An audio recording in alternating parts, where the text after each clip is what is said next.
baby. We in here, yeah, we in here, 'cause we been. Y'all better get comfortable with saying black. We in here, yeah, we in here, 'cause Black versus the Board of Education. Cause we can't get rid of us now. We in here, yeah, we in here. Cause we can't get rid of us now. And you know that we won't ever go because we been here. That's why we are indeed a whole mood. That's it. It's Monday. And it wouldn't be a party without Black versus the Board of Education. Hey, hey, hey. What's good, party people? My name is Miss Laureen, and I will be your moderator for this here good conversation we're going to have, as with every conversation, right? And so as we get started, you know that we like to let you know who's in the room because you'll be hearing a bunch of voices, not just mine. Let's bring up Sam and make sure we can hear him. And let him introduce himself. Go ahead and introduce yourself, Sam. Hello, my name is Samuel. I'm 12. I'm in 6th grade, and I like sports. Come on, sports. Come on, sports. Hey, Miss Anaya, go ahead and introduce yourself. Hi, everyone. My name is Anaya, and I'm currently a senior in high school. Okay, perfect. Miss Jada. Hey y'all, my name is Jada. I am a homeschooled senior in the Sacramento area, and it's good to be back. All right, and rounding us out today, Jalen. What's good? My name is Jalen. I am a college student, and it's another Monday. It's last Monday of February. The last Monday of Black History Month. Black History February. And you know, because we have so many issues coming up with discipline in the schools, I figured we would end the week or the month with a conversation about school discipline and what that looks like and what we think it should look like as we move forward. I have several scenarios for you. But before we do that, there's a couple of announcements I have to make. So join us tomorrow here at BYOPHQ, where we will be doing our open house. It's our second annual Black History Open House from 6 to 8. You are invited to join the party. We got some culture games going on. We got some food and a whole lot of love. So make sure you come through for that. Is that all then? I think that's it. We did have our Black History Month celebration and giveaway. Yep. Shout out to the community who came out for that and helped us get rid of all those clothes that were donated. It was a good time. And then what else did we do last week? Paint and sip. We did have the paint and sip. Yes, we did. Jada. I would have had you bring your painting in here, but I think it was posted on the wall already. So if you want to see Jada's painting, you can come through to the event tomorrow. You didn't make it to the paint and sip. But we did come to your event on Friday night. Yes. At Monterey Trail, the Black History Month extravaganzas. Come on, tell me how you feeling about that event. What's going on? It felt great to put it on. It was like a weight lifted off my shoulders, seeing it executed like we planned. So it was a really good event. Really good turnout. I got to see your superintendent, one of my most favorite people. And then I got to meet your little equity person over equity. That was interesting. And so, you know, we got to see a whole bunch of people. I know Adrian made a new friend. Hey, Adrian. Hey. He made a new friend. Bruh. And then, let's see. I mean, we showed up and showed out. There was about 12 of us that came from that's BYLP. great. That's great. So we had a great time. Thank you for inviting us. And we look forward to seeing what it looks like after y'all leave. Because my seniors are leaving. Yeah. What, 3 months? 2 for me. Shush. Yeah. 2 months for you. Shush. Okay. That's shady. Don't do it. She's trying to count on her fingers. Yeah.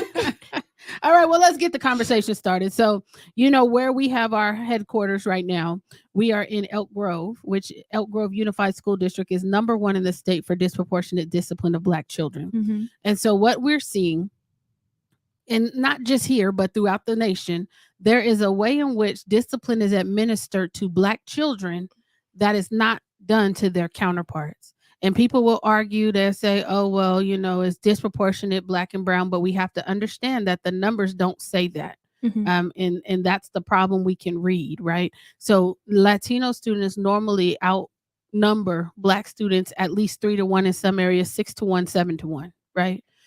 So they should not have comparable discipline numbers. And so I have emailed you all of the California education discipline codes, and I'm going to give you a scenario because I think that there's not a lot of talking that goes on around this type of subject. All you get to see is the data that comes out. People are not creative. There's this mindset thing where they say, okay, well, if we just train them on the mindset. However, I believe it's a heart issue. Either I believe you're a human being or I don't. Right. And it's going to inform the way that I communicate with you. If I don't have a relationship with you, I'm probably more likely to treat you as if you're discardable, right? All right. So we have this scenario, and I'm going to give you a local one. I'm not going to mention any names to protect the confidentiality of the students that have given or have provided us with some information about complaints that they have. So I have one student. She was in class, and the teacher was reading the book of Mice and Men. In the book, the N word is prevalent in the book. The teacher decides to replace the N word with black man.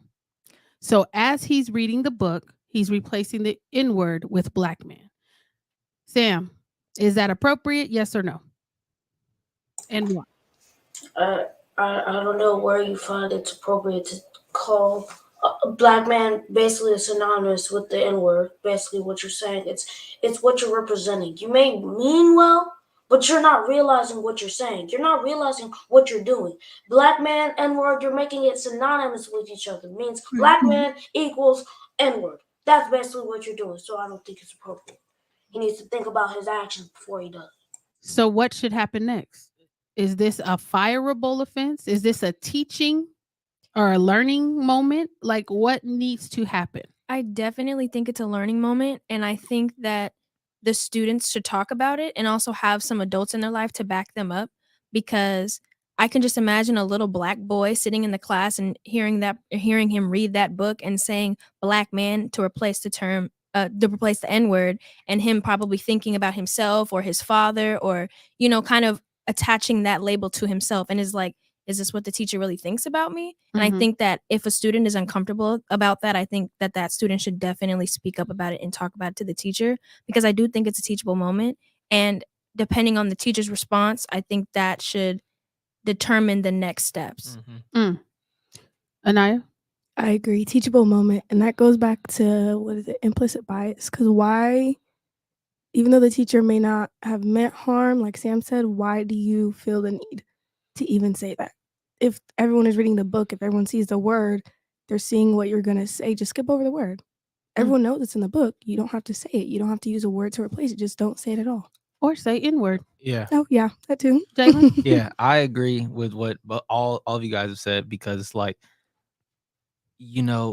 everybody's going to be uncomfortable. Everybody's uncomfortable seeing that word. I'm not. Well, in the classroom, when you have other people in the classroom and I can speak for me. I went to a predominantly white school, and when we read that book, did everybody look at you? Look, I kept my head in the book. I didn't look up. So it's like and then we had some other people in there. So I would look at them, like we would look at each other and just be like, you know what, it's getting uncomfortable. You can feel the word about to come up, because you can know. You skip a few pages, you like, okay, it's starting to come. So let me ask you guys this, because I don't know if that's a blanket statement across the board. Does the N-word make you uncomfortable, and why? Depends on who says it and how it's used. Okay. I think it depends. Explain. I mean, because there's going to be people who listen to this who don't understand. So does it make you uncomfortable, and why? Yes or no? And you said it depends on who's saying it. Yes. Why does it depend? So if I hear the N-word from my black peers at school, it's like, all right, whatever, But if I hear it from someone who's not black at school, it's like, oh, it makes me feel some certain way. And they might not be using it against me or against anyone else, but I know, like, you shouldn't say it shouldn't be said. Or, for example, reading books. If my white teacher were to say, this happened freshman year, in my English class, he went out of his way to give this whole speech about, the N-word's going to come up. I'm going to say it, just by the way. It still made me uncomfortable. Why do you feel the need to say it? I agree that it depends on the person. Like if a black person says it, or if I'm saying with my friends, or like I have a black relative who says it, I really like it doesn't bother me. But when it comes from someone who's not black, it can always have a double meaning under, and you never know in what context they're using it, whether they're trying to be friendly. And I my thing is, I don't, around me, like whatever you want to say it in the comfort of your home when you're in your room and nobody's listening, whatever. But around me, I don't want you to say it, because I don't want you to get used to saying it when we're cool, because what happens when you get disrespectful and you feel like you can use that word against me? And it's like, I'm gonna draw the boundary right here so there's no confusion on, oh, but you let me say it before. Like, no, I don't want it. I don't want to hear it, period. Samuel? I would agree. It depends on who says it, but also it depends on how you say it and the context and what the situation and when you're saying it. I think it's about who says it and how it's said. Like if a black person, for example, just to give you an example, says a derogatory term to another black person in a situation where it makes them mad. That is self-hate. That is not right. It's just not right to do that. And that's why I say it also depends on the situation, because I just don't think that black people can just throw around the word. Like specifically, I'm talking about the hard ER right now. Okay. And just say that you're black because it depends on the situation about about how you're saying it. So that's my opinion. Gotcha. Jalen? I think Sam hit it right on the nose. Like, it's situational and it's who it actually is being said. And what's so funny to me about that is you all understand that it's situational.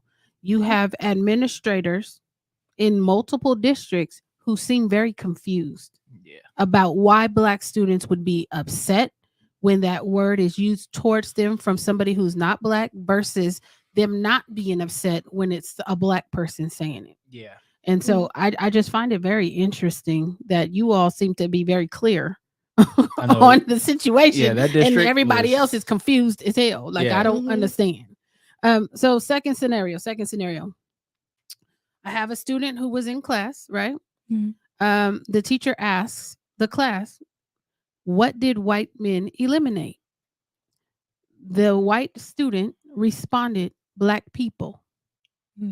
The two black girls in the class look at each other, and the white girl goes and files a complaint on them for looking at each other. And they are brought into the office. They are questioned by a black administrator. She makes them sign some document, and they tell her, in order for the school not to believe this student is racist, you should befriend her. What should happen next? It's not my job to make you not look or sound racist. I mean, okay, personally, I would understand why two black students in the class would look at each other, but I would have looked at them too. the white kid wasn't lying. Like, I don't know if I would have took offense to that, because he said, what did white people eliminate? Did they eliminate him? Well, Technically, no. colonize, Tried I to. guess. Well, yeah, try to. Like, I don't know. Like, okay, I just think it's stupid how she filed a complaint against two black students for simply looking at each other, but it was the white student who said it. I don't know. That just seems super unnecessary. And then befriend her. I don't want to be her friend. She just tried to get me in trouble for feeling uncomfortable about a situation that happened in class towards people that are part of my community. Like, why do I have to sit and feel comfortable with that? I don't have to. And I shouldn't be getting in trouble for it. Sam? I feel like even though it may be technically true, it seems kind of like sarcastic. Like, what did white people eliminate? Black people. Ha ha. Is that funny? Huh? No, not funny. It wasn't funny. And just because you said something that is insensitive, it doesn't mean you have to befriend them. You shouldn't have to bend your ideals to make a white person happy. It's just right. It just. Like, it was okay for the white boy to say it, but to feel uncomfortable about girl. it was okay for the white student in general to say it, but it's not okay to feel uncomfortable about it. Yeah, of course. That's weird. Yeah. Yeah. And you have to befriend her. No, I don't. I mean, and I liken that, and this is an extreme example. I understand that. but it's like somebody violating you and somebody telling you you have to be friends with that person so other Right. people don't see them as a Like, violator. that's not my job. That's not my job. No. And I'm not going to make it my job. And so what I want to see is the documents that she was made to sign. Because what do I tell y'all about signing Don't stuff? make statements without your parent present. What do I tell y'all about signing stuff? Don't do it. Don't do it. So we have to stop signing things that one, we don't understand the implications of what it is. Like, did it go in her file? Like, why do I have to sign something because I was made to feel uncomfortable? Yeah. Like, those are the things, like, I'm trying to understand. Like, I don't think y'all should sign anything, period. Because I think that is going to require a conversation with your parents and whoever else to get to the bottom of why, one, this was said in the first place, why you thought it was funny, and how you expected the 2 Black students in the class to feel had you said that, since you said it, right? That seemed like, in my mind, a teachable moment. That should not have been a moment where I'm going to prefer one student over the other. It depends on who gets to me first to tell their side of the story. The girl was sent to the office, but the perpetrator, right? Because they like to label people, was allowed to weaponize her tears to then take the focus off of her and place it on another student. I just don't get it. Like, how are you gonna get in trouble for looking at somebody? Like, that's what everybody does. Because it made her uncomfortable. It made her think that you were calling her racist. Well, are you? Well, she ain't say nothing. If So the it's shoe like, fits. I mean, like, Fits, that's what I'm Cinderella. saying. Like, why are you over here just trying to make assumptions of what they're saying without saying something? Like, if I look at, if Jada was to say something, we'll look at each other and be like this. And then Jada goes to be like, because y'all are talking with your eyes, right?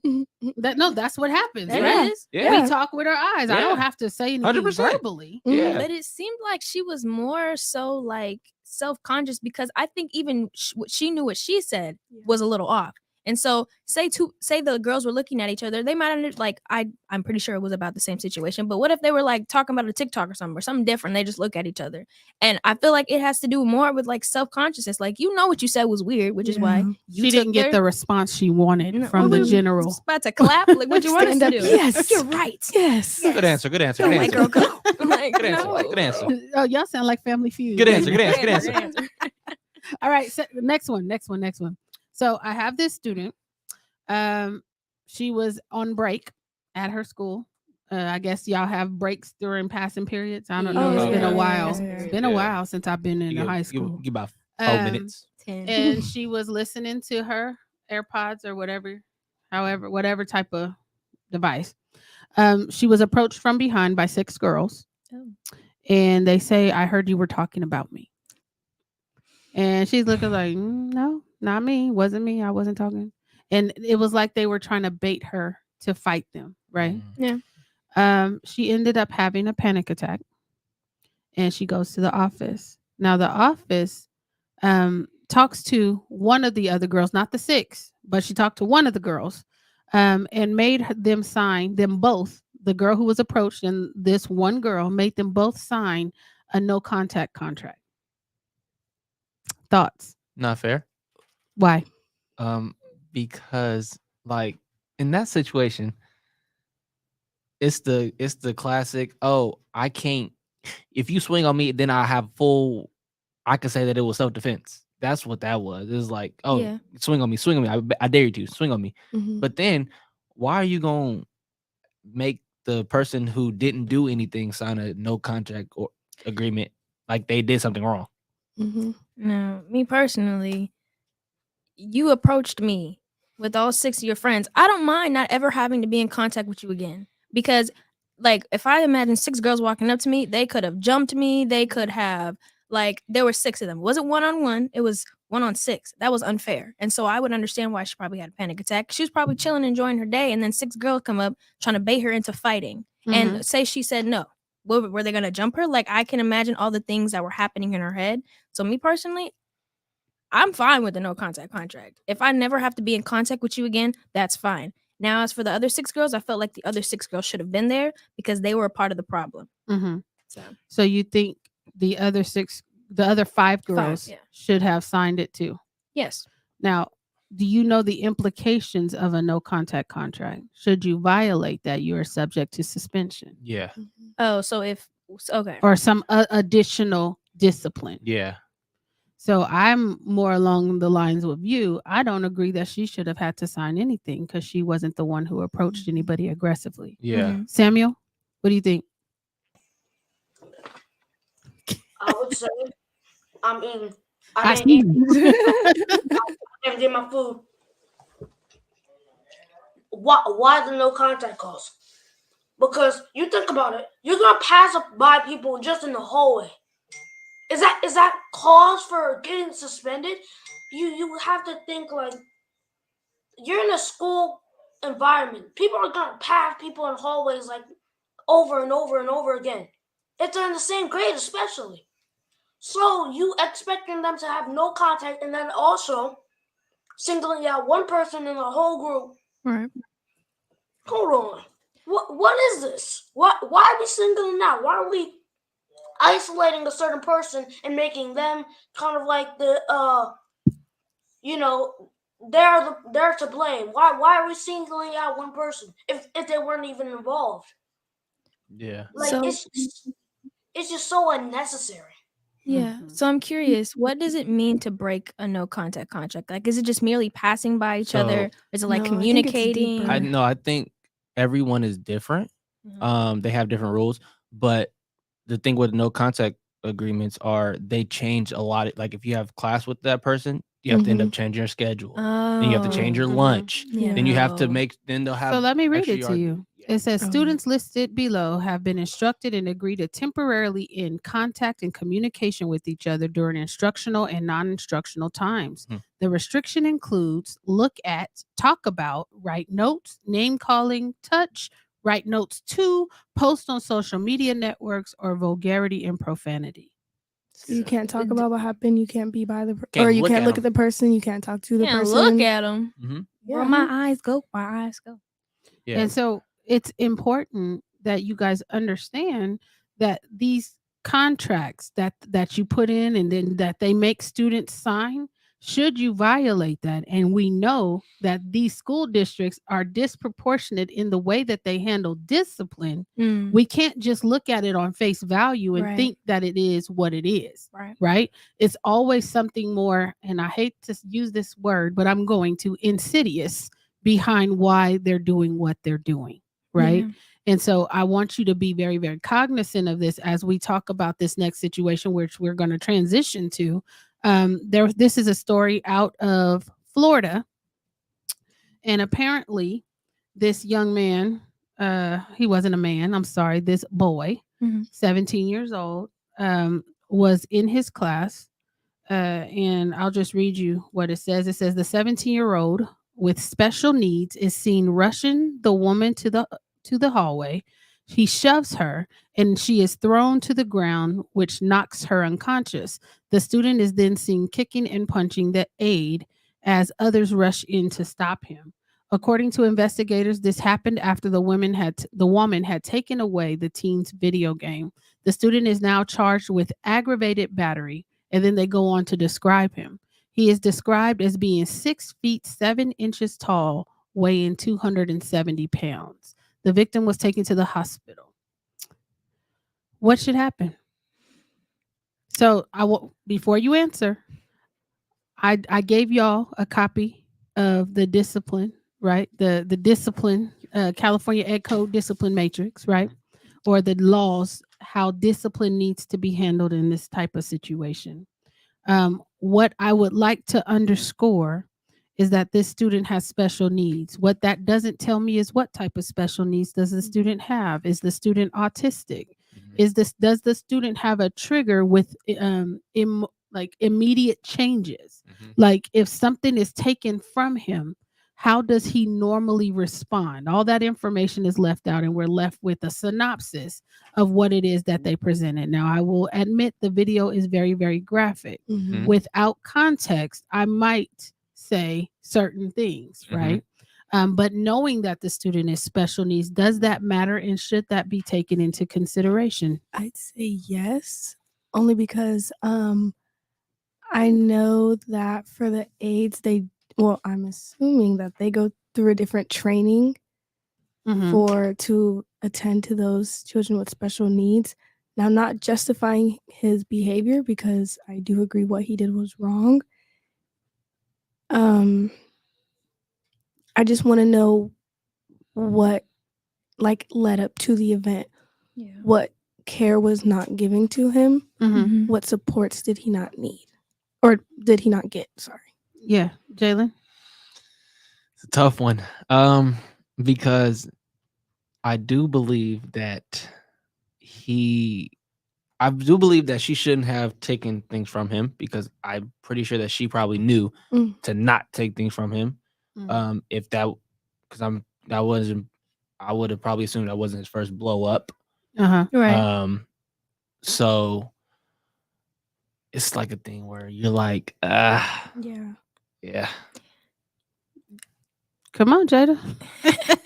It's complicating to me because it's complex to me because it wasn't just like he kicked and punched and screamed, or it wasn't a tantrum. It was like she got sent to the hospital, but at the same time, I still want to know what happened before to know what led up to the results of this situation, because like Jalen said, and like Anaya said, like you should be trained to know the kid that you're handling, right? Especially if they have special needs. And I do think that they should have been a little more specific to understand the gravity of the situation.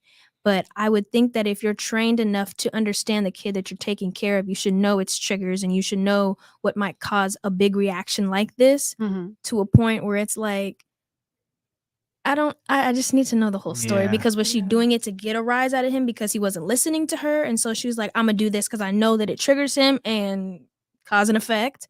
Or was it kind of just like, I don't know, like just a really bad day for him? Like, I don't know. I need to know more. Yeah. Samuel? I feel like the special needs aspect does play into it heavily, but at the same time, the teacher wasn't needs to be trained more properly. You can't just do that, especially when special needs children they need extra help. They need kind of extra care. You can't just take something away and expect them to respond like completely like, oh, okay, this is okay, this is fine. They need to develop those skills, and that's why I say it's also a failure on the school. They're 17. They should be able to know this and at least know how to cope with these type of situations and not have these blow-ups, because they're almost 18. After that, there's no protecting them. There's no Right. there's a child that's they're all on their own. That's their responsibility. So I think it's a failure on the school as well to teach these special needs kids, the coping mechanisms if this situation happens. Right.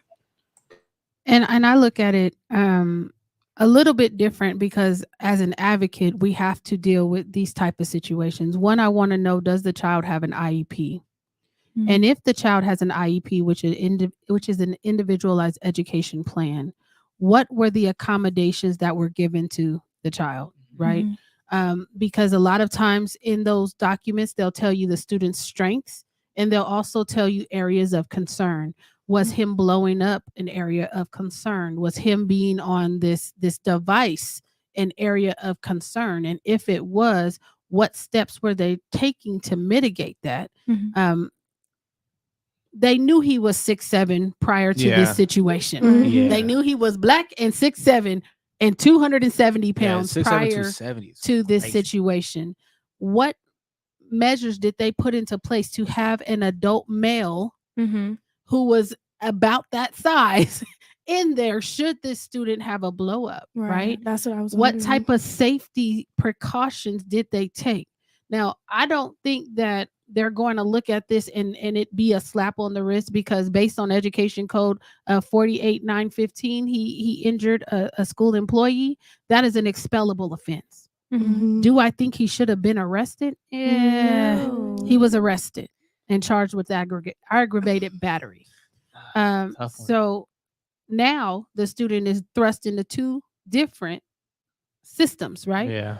the juvenile justice system. Depending Mhm. on when he turns 18, he might be kicked over to the adult system. I don't know. But he's special needs, so it's I like, understand, but there are a Mhm. lot of special needs black men incarcerated currently. Mhm. So that's never been a thing that dissuades people from Yep. charging or overcharging these people, right? These young men. Yeah.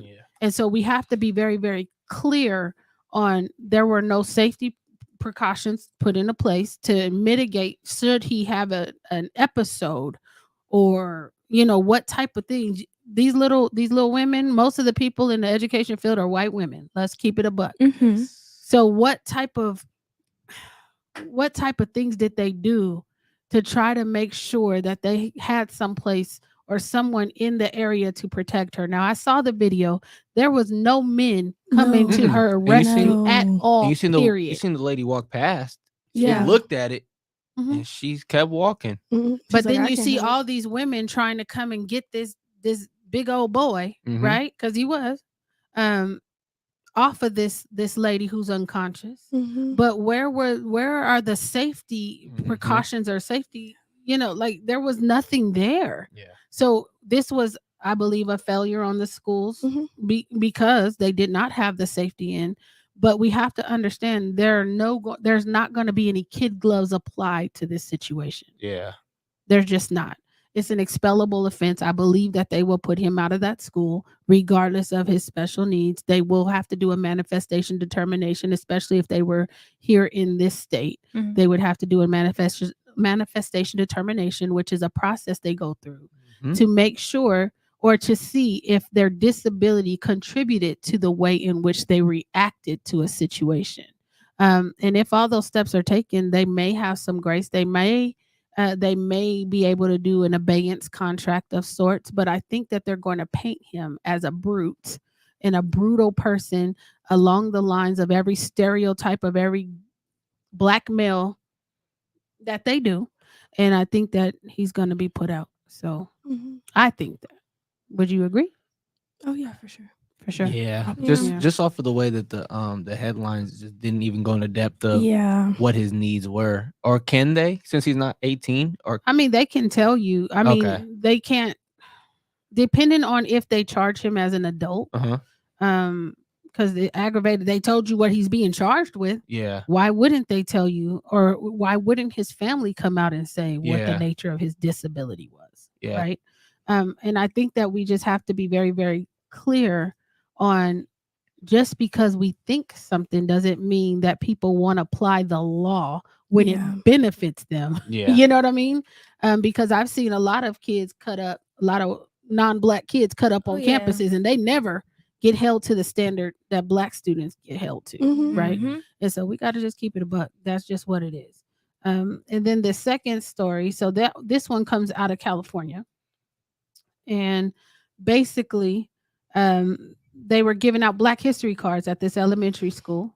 It says it's a lesson in bigotry no one should have to learn as a child, but parents of several Black sixth graders at Pepper Tree Elementary in Upland said their kids have been targets of racial bullying.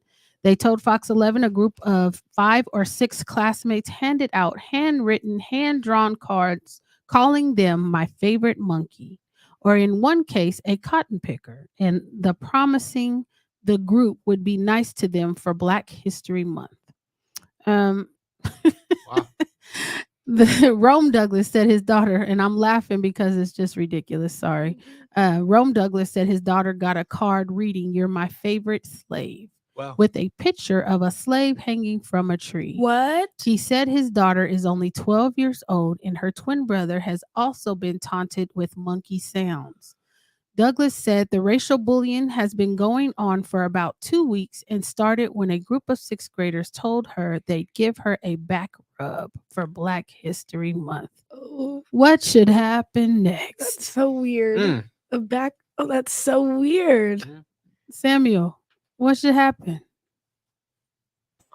All those students that were doing the racial bullying, expelled, gone. Get them out of here. I mean, immediately. Because first off, how are we supposed to say school is a safe place for kids Mhm. if this is happening on campus? If it's a safe haven for kids, possibly sometimes even safer than the home, how is this happening? And it's a supposed safe place for kids, safe place for all students are included and belong. It's just not the case.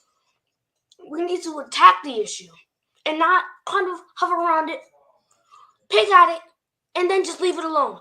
Kind of like a cut. I mean, you pick at it, and then you leave it alone, and then it gets infected. And then you gotta cut off your arm. And then that escalated very quickly. Okay. Question. Yes. So the students who wrote these cards, were they white? Was there's like, or is it just a group of people? I would assume based on the tone in this story that they were non-black. So the reason why I would assume some yes, some no is because they're I feel like this is what happens. First of all, this is what happens when you don't teach history, the right history, because then you have people making jokes about this like it's funny and like, you're going to give it to a black person and they're going to laugh like, oh, somebody's hanging from a tree. Like, that's not funny. Did you think That's they gave it to scary. him to laugh? No, I think that okay. they did this out of comedy.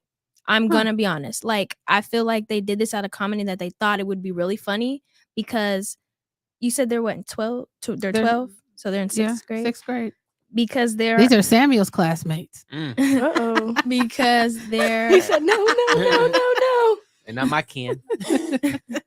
I think that if the majority of the group was white, then I feel like it's so complicating to me, because people, oh my God, this generation makes jokes out of the word monkey and cotton picking, and it's Black History Month, and you see these TikToks of like all these white people doing all these great things for black people, like not these great things, but like these TikToks where like there's like this one black person, and then like the black person pushes the white person out of the way, and it's like, oh, it's Black History Month. Like, there's just a lot of comedy behind it, especially during Black History Month. I've seen so much stuff on TikTok to where I think that they thought that this would be funny, to a point where like it's like, I don't know. I think they just need to be really educated and suspended. I definitely think that some disciplinary action needs to be held, but like, I don't know.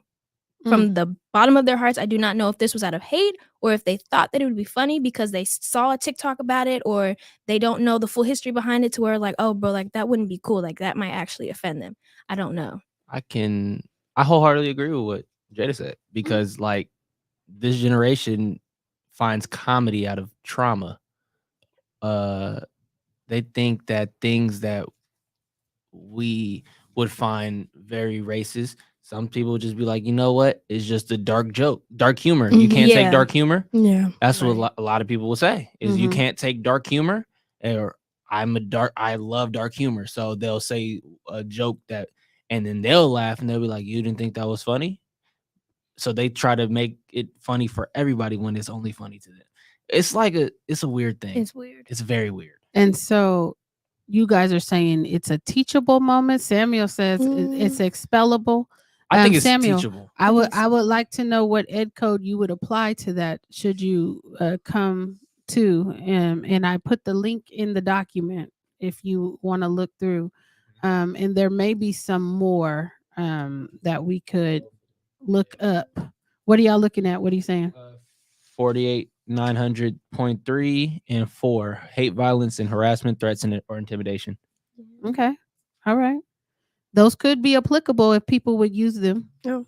I rarely have seen those ed codes used. It's always 48900, A1, A2, 48915 are the go-tos that I've seen in most districts that have issues with students. I've never seen hate, violence, or any of that. And I'm wondering why, because a lot of the complaints we get have to do with students feeling they were being racially harassed, but that I've never seen that. It's interesting. I think it's because it comes with a really, really negative connotation on the school. Yeah. And they think that our school never does this. Yeah, we they don't think do that this. they think that the public will think that the school is a place that provides fuel to that fire. You know how schools are. Yeah, I would say their own statistics provides because for that fire. I feel like putting down that code would mean that they would have to admit to racism. Like, they like to be like, it doesn't exist here. I don't know what you're talking about. We don't tolerate it. We don't, we don't tolerate, tolerate it. it. Tolerate it, Oh, even though you're looking at an incident that just happened at our school. They be so quick to be like, we don't do bullying, but hate violence. That doesn't really, I don't know about that one. We don't do hate violence. Hate violence doesn't happen, but bullying, we don't bully out here. It's We like, don't what? bully. Oh yeah. And so, because there has been a lot of parents. I was at the school board meeting here in Elk Grove. I don't even know, last week. There was a parent on there talking about her daughter is being bullied and the school is not responding. Do you think that schools can adequately respond to bullying? And if so, what codes would you tell them to start using? Because I gave them to y'all. Oh. Everybody seems to be confused when you start talking about different things that are happening on their campuses and the fact that they're not responding. Sometimes they say we have a zero tolerance for bullying, this is a safe haven, but time after time, you have parents coming forward saying my child is being subjected to being bullied and the school is doing nothing. Mhm. What should be happening when schools get reports of bullying? They should take action, because this zero. Be more specific. They need some help. Be more specific. This is my thing. Everybody's so zero tolerance. I think everybody just turned zero tolerance because it was a movement. Everybody, they seen a couple people. They seen people getting bullied, and they're like, all right, no tolerance. But like, it still happens because they allow it to happen. When they get complaints, they don't do anything. They'll just be like, they'll bring both people in. They'll be like, what happened? They'll get both sides of the story. They'll be like, all right, well, let me know the next time it happens. And they'll do, let me know when the next time it happens. And then let me know when the next time it happens. Or matter of fact, the person will come in and complain, well, let me know when it gets worse. Yes. Why do you want it to get worse? For me, why would you want that? They'll just be like, let me know if escalates. something else happens. Like, I'll keep an eye on it. Are you waiting for me to get punched in the face? Oh yeah, maybe we should talk about it. You think? They don't You do think anything so? unless it gets physical. You think so? Literally. Or if it's online. And Samuel's about to have a conniption. Do you want to add something? I don't Go know. ahead. I keep seeing your hands go up. I'm tired of these school lessons being like, go tell a teacher if you're getting bullied. The teacher doesn't care. It seems like they just don't care. Ooh, Oh, good point. What if the teacher is bullying the student? Like, what do you do? Just saying. Well, that's a whole nother situation. Yeah. Samuel, what if the teacher is the one bullying? I mean, I'm gonna assume teachers gonna stick by teachers' backs. How am I gonna tell a teacher, and then a teacher gonna tell that teacher, and then be like, and then she's just gonna bully you more? I mean, That's called retaliation. exactly. Yeah. I remember one student said they went and told the teacher, and the teacher told them, stop being a tattletale. Are we 5? That's kind of hard. They were 50, about not they were 5. about 8, but still, it's like, but you told them to come tell a safe adult, come and Being a they talk about being your own advocate, a self advocate, right? And then I tell y'all about that power imbalance, right? So when a student comes in and they talk about something that's happening on campus, and they talk about a teacher, and they try to go in and defend themselves, it gets worse, right? Because the teacher is like, you're a student and you're going to do what I say. Right. Right. And so it's very bizarre that we would see an uptick in bullying when they have all these little corny PSAs they like to show at the school board meeting. Stop, think, and walk away. Right.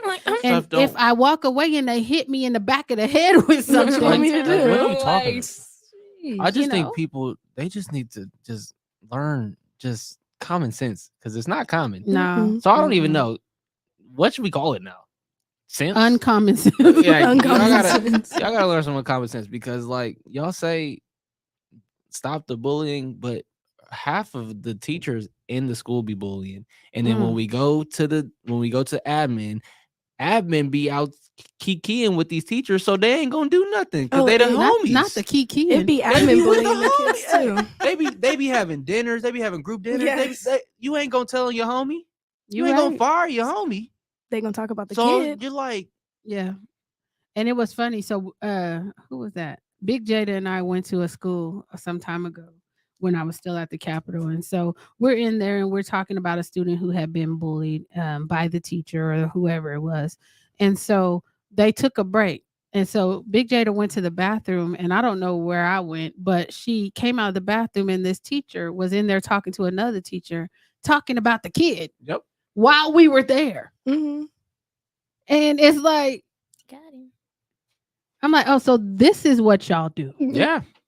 So the Oh, student yeah, didn't for have sure. didn't have a chance. And as she's sitting here and she's telling exactly what's been happening in class, these adults are saying she's such a liar. I can't believe. Mind you, she was about 8. Like, Oh my gosh. like, y'all talking about an 8-year-old right now? These adults are childish. They're very childish, Mhm. and they're used to saying whatever and that being believed. However, we go in, we believe the kid, and then you got to convince us otherwise, Mhm. right? Yeah. And so it was just very, very bizarre because I remember I think we shut the meeting down because I'm not about to sit up here and subject this baby to go back into this person's classroom when they just showed their true colors saying whatever they said. Yeah. And so I pulled one of the administrators from the district, and I'm like, I don't know what y'all got going on here, but this is it's not acceptable. Mm-hmm. And you shouldn't expect this family to send this baby back to this school. And so she was pulled out. But I say all that to say people are not who they appear to be when you first come in. Like, they were super nice. They offered me water, Of course. you know. Mm, They were like, thank I you, don't know alkaline. why she would feel this way. All we had to do was wait. Mm-hmm. And they comes out because you thought we wasn't in the building still. It was very bizarre. And so I say all that to say, how are we ensuring that our students are safe amongst people who have demonstrated their inability to keep them safe? Ooh. I would say And they're hiding behind the laws. Let me add that in there. I would say to get somebody like you. on They their don't want team. nobody like me, boo. Well, no, I'm saying somebody like you on their team, just like that'll come in and knows like that can combat them with this. Yeah. Because we don't do emotions, we do facts. We do laws over here. Because they like to pull Um, effects. The statistics show. Well, let me show you what these statistics show. Yeah. Like, And they don't want to have that conversation. Like, I told him the funny thing is I told him, I said, the problem that you have with me is I can read. yeah. yeah. And then it's just like, but that's not what it says. That's exactly what it says. That's exactly what it says. And I can turn the page, such and such and such and such. This is why I tell you it's so important for you all to be well read and well versed in what it is you're about to combat. Because we can go in there and get emotional and talk about all kind of other stuff and get off of the subject. We have to know what the laws are. We Mhm. have to know that they're coming through the discipline codes that are written in the books, right? And we have to know how to decipher that and make it plain English for the people that may be coming to us for help, Yeah. right? They expect, and I'm gonna tell you, one of the school board people, I don't think they're on the school board anymore, but they told me they expect Black people to come in, cuss them out, and go away. Yeah. And so they're gonna wait you out. So you're coming in and you're talking about your kid is being bullied or your kid is not being done fair. What they're saying is, oh, well, we just got to listen to them for a couple of times. They'll go away because, you know, they won't see any movement. They'll see inaction and they'll just get tired and they'll go away. Mm-hmm. The problem is BYLP ain't going nowhere. And so they have to learn how to deal with us, right? And so how do we do that? How do we encourage people to keep coming back, even if they're not seeing the changes they want to see immediately? I think simply just by showing them that they have people to support them. I feel like it's really hard to continue doing something by yourself, especially when you're going to the higher power to ask for help to get your kid the right treatment that they deserve. And they're continuously being shot down and having to come back by yourself over and over again and continuously getting shot down. But when you come as a collective, they're like, oh, they all in here. Oh, they're not going away. It makes them nervous to a point where it's like, oh, I'm not alone in this anymore. But I think just being alone, it kind of discourages you because it's like, maybe I am going crazy. Like, maybe I shouldn't be doing this anymore because, like, obviously nothing's changing. So I think community is important. Samuel, how do we encourage people to keep going? I would agree with just a community, kind of a foundation where it's not just one person against a whole staff of a school, like basically a whole district. You have 10, maybe 12, maybe 20 people behind you supporting you and kind of helping you get through this and helping you support your child rather than you just being alone trying to come on, let's throw hands with like 20 people. Like, you're not gonna win. I mean, at the end of the day, you're gonna lose because they're just gonna overpower you. They're just gonna overrule you. But when you come with that same force, that same energy, when you come with that same support, you can actually make changes. But when it's just by yourself, when you're just isolated and alone and just fighting 1v20, let's go, throw hands. 1v20. You're gonna lose. I mean, Yeah. I'll go. Anaya, what do you think? What do you think? How do we keep people going? I agree with the community, but I'm also asking myself, if someone doesn't feel comfortable or if someone doesn't feel like they have community, how does that person keep going? Because it's very draining to, like Sam said, 1v20, to keep fighting and you feel like no one's on your side. You feel like no one has your back. So I'm thinking of that aspect. How would we encourage people? Oh, just, don't give up. I Taylor? think it has to go back to, you have to do whatever you gonna do whatever you can do to make sure your kid has the best life. So if that means that you gotta read all the law, all the ed codes, and make sure that you coming up there with facts. You're like, nah, you didn't. He shouldn't have been suspended because y'all didn't follow this procedure. Or if that means that you gotta go reach out to go find somebody in Tennessee that can help you, like you're gonna have to do what you're gonna have to do for the best interest of your kid. You know what I'm saying? And that's what I think personally. Yeah. I mean, and I think that is what they keep telling us, that it has to be a whole bunch of people to do stuff. But I started in 2018 helping families. Yeah. It was just me, right? Mhm. And I always like this quote by Edward Everett Hale. It says, "I am only one, but still I am one. I cannot do everything, but I can do something. And because I cannot do everything, I will not.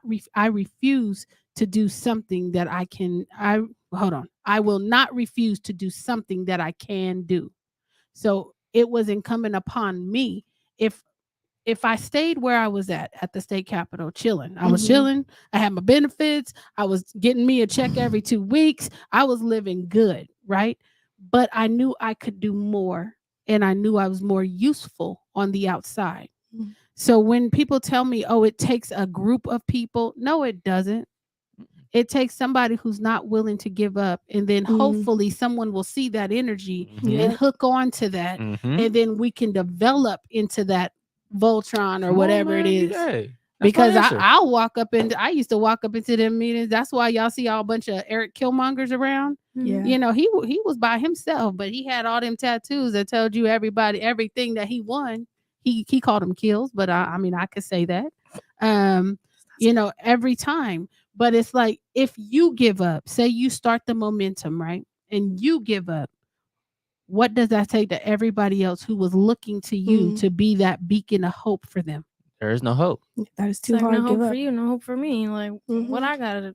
Yeah. And I know they wish I would go away. I know they wish I would. Oh yeah. I mean, I was just told last week that I was angry. I'm like, I am. I'm like, that's news to me. I'm an angry black I woman. think Oh, I'm just come on now. factual when it bothers you. I'm like, wow. I thought I know I'm direct. I'm like, but I'm always angry. Right. That's cute. I'm like, Mm. okay. But I think people interpret the way in which you move as anger when what they do doesn't seem to Phase you. phase you at all. Yeah. And you still come in like you got oil wells pumping in your living room, right? Yeah. You still walk in like you're supposed to be there.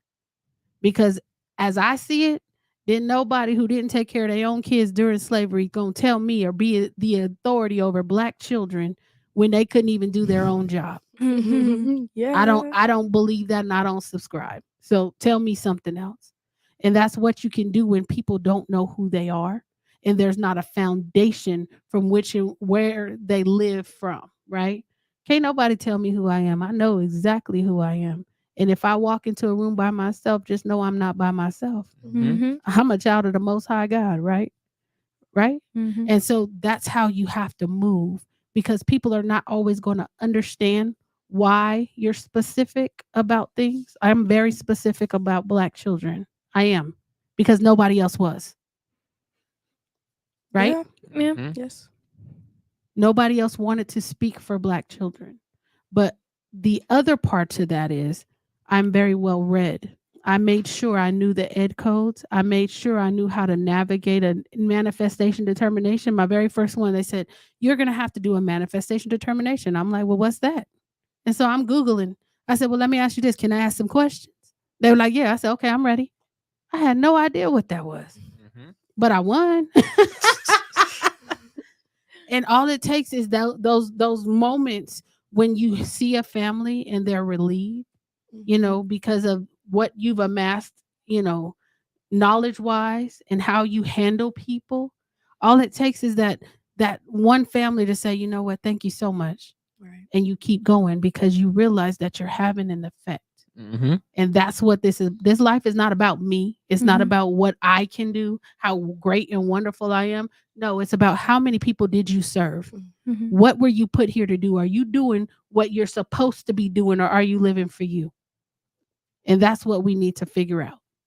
Because there's a lot of people in these districts who are living for themselves, making sure their pockets are lined, and they going to be in the same size casket as me.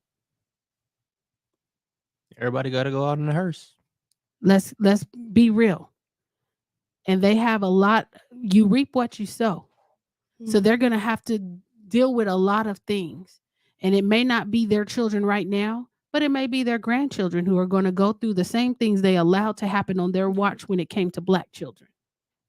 And that's what it's going to be. So what are y'all going to do? How are you going to show up for your community? I'm going to keep being on the podcast. I know Okay. That's one thing. Okay.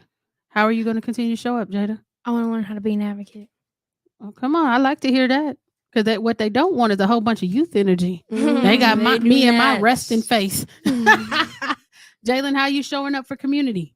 Yeah, I'll be in these streets. You be in these streets?